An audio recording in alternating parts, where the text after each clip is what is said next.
Mga kababayan, nagpulong muli ang Uplift Committee upang talakayin ang pinakahuling development na nangyari sa Middle East, pati na mga hakbang ng pamahalaan upang maibsan ang epekto nito sa ating bansa, lalong-lalo na sa patuloy na pagtaas ng presyo ng krudo. Kaya naman, simula April 15, ipapatupad ng DOTR ang Service Contracting Program. Sa ilalim ng programang ito, babayaran namin ang ating mga operator at driver ng mula 40 pesos hanggang 100 piso kada kilometro.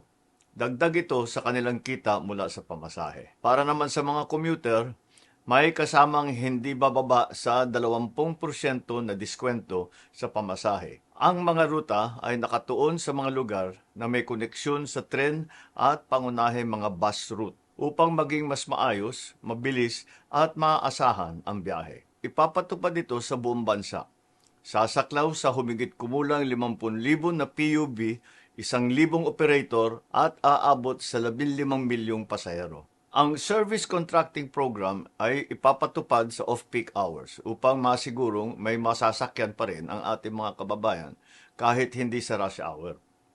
Lahat ng sasali ay may GPS monitoring para naman matiyak na aktwal ang biyahe at maayos ang serbisyo.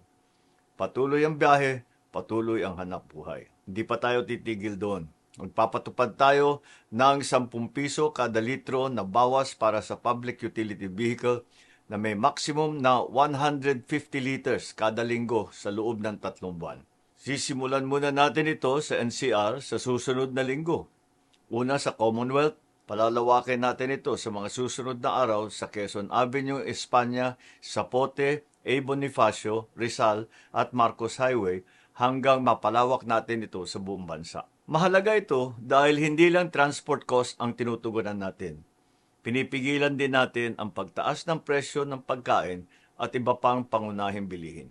Ang fuel subsidy ay ipapatupad lamang sa mga lehitimong gasoline station na aprobado at minomonitor ng Department of Energy upang masigurong mapupunta ito sa tama at hindi ito maabuso. Ginagawa natin ito lahat para manatiling maayos ang takbo ng inyong araw-araw na buhay. Ang bawat desisyon na ginagawa natin ay may isang layunin lamang: maprotektahan ang Pilipino. Maraming salamat po.